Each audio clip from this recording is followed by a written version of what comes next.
Pinakakansela po ng NBI sa PNP ang lisensya ng higit po sa 100 baril na nakapangalan kay Senador Ronald Bato de la Rosa.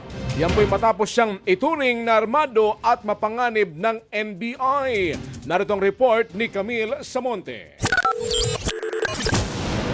Armed and dangerous. Ganito ngayon inilalarawan ng NBI Director Melvin Matibag si Senator Ronald Bato de la Rosa na patuloy na tinutugis di lang ng NBI kundi maging ng PNP. Sa impormasyong hawak ng NBI, mayroong 118 na lisensyadong baril ang senador. Lahat ay nakarehistro sa kanyang address sa Davao. At lahat ng ito pinag-aaralan ng ipakansela ang kani-kanilang mga lisensya.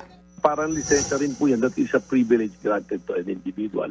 So kung pribileyo po yan na in-extend po ng gobyerno, yung gobyerno po can anytime, for any reason, can cancel po yung license na yan.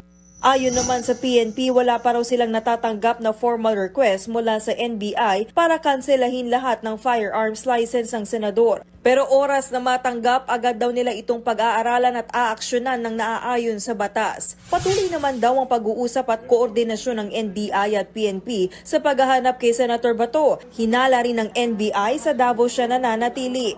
Maaaring yun yung isip niya na magandang pagtaguan dahil maraming kakampi, kaalyado.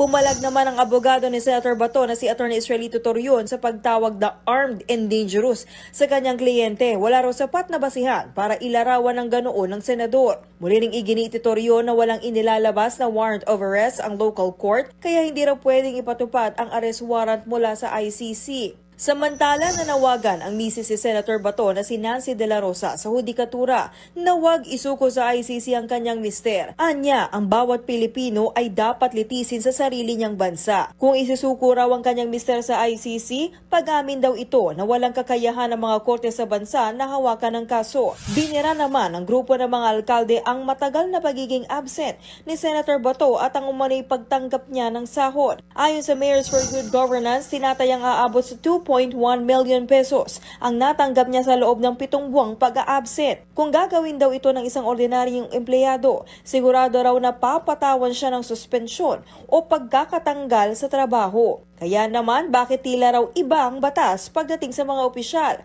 Gate nila hindi dapat protektahan ang isang opisyal na umiiwas sa mga responsibilidad at patuloy na tumatanggap ng sahod. Nauna namang sinabi ni Senator Bato na hindi na siya tumatanggap ng sahod mula noong umabsent siya. Nagbabalita mula sa Frontline, Camille Samonte, News 5. Mga kapatid, patuloy po kayong tumutok sa 105.9 True FM para sa totoong balita, impormasyon, music, and entertainment. Mag-subscribe sa aming YouTube channel at podcasts. At sundan nyo rin po kami sa Facebook, Instagram, X, TikTok sa True Network PH. Bisitahin din po ang aming website, truefm.ph at panoorin kami sa True TV Signal Channel 19. Kami po ang 105.9 True FM.